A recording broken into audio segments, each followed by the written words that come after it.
Party के युवा जिलाध्यक्ष डॉक्टर फरहान साहब, इनसे हम बात करेंगे कि किस प्रकार से आप पार्टी की गतिविधियों को आगे बढ़ा रहे हैं। डॉक्टर फरहान साहब, पिछले 20 रोज़ से हम लोग बराबर हमारा जो प्रदेश महासचिव हैं जनाब अफरोज़ बादल साहब, उनके नेतृत्व में गांव-गांव और सिटी में भी लोग पार्टी से जोड़ रहे हैं। डॉक्टर अयूब साहब की जो नीतियां हैं, जो संघर्ष हैं, जो उनकी कुर्बानियां हैं, उससे लोगों को रूबरू कर रहे हैं और लोगों को बता रहे हैं। और लोग भी अब कुछ भी चीज़ छुपी नहीं है, सोशल मीडिया का ज़माना है तो सारा कुछ देख रहे हैं। डॉक्टर अयूब साहब की कुर्बानियों को देख रहे हैं, जिस प्रकार से फ़र्ज़ी मुकदमे में उनको फंसाकर NSA लगाया गया। और पिछले 1 साल से जितने भी मामलात हुए, CA हो, NRC हो, NPR हो, सब पे डॉक्टर अयूब साहब शाहीन बाग से लेके लखनऊ घंटाघर और जामिया हर जगह मंच शेयर किए और ज़मीन से लेके और कोर्ट तक डॉक्टर अयूब साहब लड़े हैं। यही सारी चीज़ें लेके हम पब्लिक के बीच जा रहे हैं, जनता को बता रहे हैं, तो काफ़ी अच्छा रिस्पांस मिल रहा है। जैसा कि आपने बताया कि NSA जो लगाया गया, NSA लगाने का क्या कारण था, क्यों लगाया गया? NSA लगाने का कारण ये एक राजनीतिक आप कह सकते हैं उसको दुश्मनी। जो योगी सरकार थी उसने, डॉक्टर अयूब साहब भी गोरखपुर से हैं और योगी जी भी गोरखपुर से हैं, और वो नहीं चाहते हैं कि पार्टी आगे बढ़ पाए। इनकी नीतियां जो पीस पार्टी का जो नारा ही है, एकता का राज चलेगा, हिंदू मुस्लिम साथ चलेगा, और वो ध्रुवीकरण करके राजनीति करते हैं। डॉक्टर अयूब साहब सभी समाज को जोड़ कर राजनीति करते हैं। अति दलित, अति पिछड़ा, सबको साथ में लेके चलते हैं, मुस्लिम के साथ साथ। तो यही वजह है कि वो उनकी आवाज़ को कुचल देना चाहते हैं, लेकिन जो गृह मंत्रालय था उसने उसको निराधार पाया, तो उनके ऊपर से NSA हटाया गया। तो उसके बाद में उनकी रिहाई हुई। आप लोगों ने देखा किस तरीके से जेल में भी उनके साथ में बहुत उत्पीड़न किया गया होगा, जो उनकी हुलिया शक्ल बता रही थी। तो वो सारी चीज़ें हम लोग लेके पब्लिक के बीच में जा रहे हैं और अच्छा रिस्पॉन्स। जनपद शाहजहांपुर में किस तरह से पीस पार्टी का जो है विस्तार आप कर रहे हैं, किस तरह से विस्तार हो रहा है, क्या लोगों को मैसेज आप दे रहे हैं? चूँकि मैं यूथ का ज़िलाध्यक्ष हूँ, जो मुझे ज़िम्मेदारी सौंपी गई है, तो मैं यूथ के युवाओं को पार्टी से जोड़ रहा हूँ और उनको मैसेज दे रहा हूँ कि लोगों को पार्टी से जोड़ें और पार्टी की नीतियाँ बताएं, डॉक्टर अयूब साहब का संघर्ष बताएं, उनकी कुर्बानियाँ बताएं, डॉक्टर अयूब साहब का बैकग्राउंड बताएं। वो एक बहुत ही निर्धन और गरीब परिवार से आए हैं।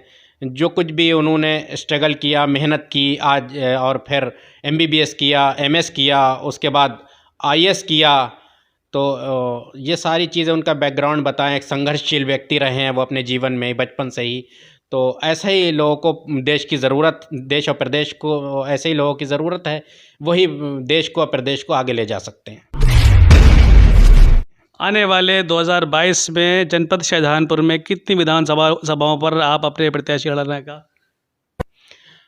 हमारी तो कोशिश रहेगी कि सारी सीटों पे, जनपद शाहजहांपुर की 6 विधानसभा सीटों पे हमारे उम्मीदवार लड़ेंगे, और जैसे हमारे आला कमान का आदेश होगा वो तय करेंगे। हमारी कोशिश रहेगी, मेरा संगठन पूरी तरीके से तैयार है। हमारी कोशिश तैयार, अभी 2 साल है हमारे लिए, 1.5 साल है लगभग, तो जो कमियां हैं उनको दूर किया जाएगा।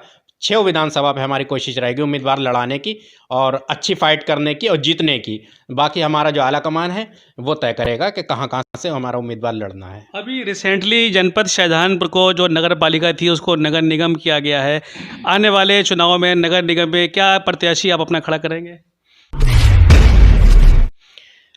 हाँ, हमारा प्रयास रहेगा, नगर निगम में हम मेयर का चुनाव भी लड़ाएंगे, हमारी कोशिश रहेगी।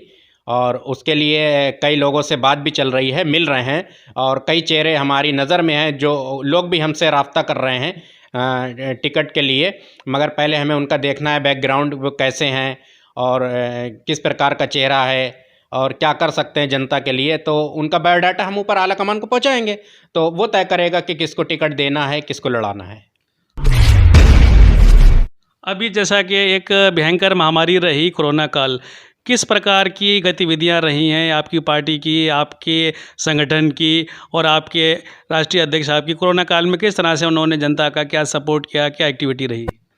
कोरोना काल में भी हमारा शहर से लेकर प्रदेश और जहाँ जहाँ हमारा संगठन था तो सब ने ही काम किया है। जितनी भी गरीबों को राशन हो या उनकी ज़रूरत की चीज़ें हों वो उपलब्ध कराई हैं। जितना हमारी ताकत है, जितनी हमारी हैसियत है, क्योंकि हम सत्ता में तो हैं नहीं, ना हमें कोई ऊपर से कोई फंड मिल रहा है, लेकिन हम अपने पॉकेट से, अपनी जेब से, और हमारे जो राष्ट्रीय अध्यक्ष साहब हैं उन्होंने भी बहुत कुछ किया है, और जितने भी कार्यकर्तागण हैं सब ने ही कुछ किया है शाहजहाँपुर में। मतलब ये तो एक अपने मुंह से मियाँ मिट्ठू भरने वाली बात होती है कि हम अपनी तारीफ़ करें, लेकिन जो कुछ भी हम लोग से हो सकता है वो हम लोगों ने किया है। शाहजहाँपुर के युवाओं के लिए क्या विशेष आपकी योजनाएं हैं? किस प्रकार से आप देख रहे हैं कि जो बेरोजगार युवा है उनके लिए क्या आपका विशेष प्रावधान है? जो युवा है उसके लिए हमारा कोशिश यही है कि पहले तो हमारी ये रहेगी कि जो गलत सरकार चल रही है, जिसकी वजह से बेरोज़गारी पैदा हुई है, जो उन्होंने कहा था 2 करोड़ रोज़गार हम हर साल देंगे, बजाय देने के और रोज़गार जा रहे हैं। फिर उसके बाद वो कह रहे हैं आत्मनिर्भर बनो, पकौड़ा तलो। तो इस तरीके से पहले तो जैसा कि आप बता रहे हैं कि जितना भी ग्रेजुएट वेल एजुकेटेड स्टूडेंट युवा है, और जैसा कि हमारे माननीय देश के प्रधानमंत्री मोदी जी ने कहा कि आप जो है पकौड़ा तलिए, ये क्या योजना रही, किस प्रकार की? उनके पास रोज़गार और विकास के नाम पे कुछ है ही नहीं।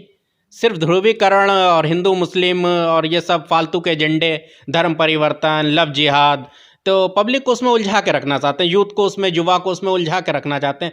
जो फ्री डाटा दिया हुआ उन्होंने उसका एक मतलब नशेड़ी बना दिया। लोगों को के वक्त मोबाइल में चलाते रहे हैं, वही सोशल मीडिया पे फाइट करते रहे, रोज़गार की और शिक्षा की और स्वास्थ्य की बात ही ना करें। इन ब्रीफ जैसे कि आप कहना चाहते हैं कि हमारे देश के युवाओं को पूरी तरीके से पथ भ्रमित कर दिया। हाँ बिल्कुल, उनकी जो सोच है उसको ख़त्म कर दिया है। तो उस तरीके से हम उनको अवेयर कर रहे हैं इसमें कि पहले तो हमें सरकार को ही बदलना पड़ेगा। अभी जैसे आप कह रहे थे लव जिहाद पे प्रदेश सरकार जो कानून बना रही है, किस प्रकार का ये इसमें इन्वॉल्वेशन रहेगा, क्या क्या इसमें एक्टिविटीज़ रहेंगी? उनके जो भी एजेंडे रहते हैं वो सिर्फ ध्रुवीकरण के एजेंडे रहते हैं। लव जिहाद जैसी तो कोई चीज़ है ही नहीं, और जो भी लव जिहाद है वो भारतीय जनता पार्टी के अंदर है, सभी लोग जानते हैं। मुख्तार अब्बास नकवी, शाहनवाज नकवी, ठीक है। तो जो भी एजेंडे हैं, जो भी लोग हैं लव जिहादी जिनको वो कहते हैं, ऐसे कोई बात है ही नहीं है। वो कुरान पढ़े, उसको देखें। प्रेम विवाह कोई जुर्म नहीं है, वो किसी भी समाज में हो सकता है, उसको वो लव जिहाद का नाम दिए हैं। जिहाद का तो उन्हें अर्थ ही नहीं पता है। जिहाद का मतलब होता है जिद्दोजहद, संघर्ष, किसी भी चीज़ में, किसी भी फील्ड में लड़ना, उससे संघर्ष करना। तो लव जिहाद क्या है? कुछ नहीं है, बेकार है, बिल्कुल उसका कोई मतलब ही नहीं है, निराधार है। Thank you. ये थे हमारे पीस पार्टी के युवा जिला अध्यक्ष डॉक्टर फरहाद साहब, जो बता रहे थे कि आने वाला जो एक कानून बन रहा है लव जिहाद, उसका कोई मतलब ही नहीं है, वो सिर्फ एक यूथ को डिस्टर्ब करना है, उसको, उसके माइंड को डाइवर्ट करना है। कैमरामैन अब्दुल वाहिद के साथ डॉक्टर शाहिद, मंडल ब्यूरो चीफ, आज का सच।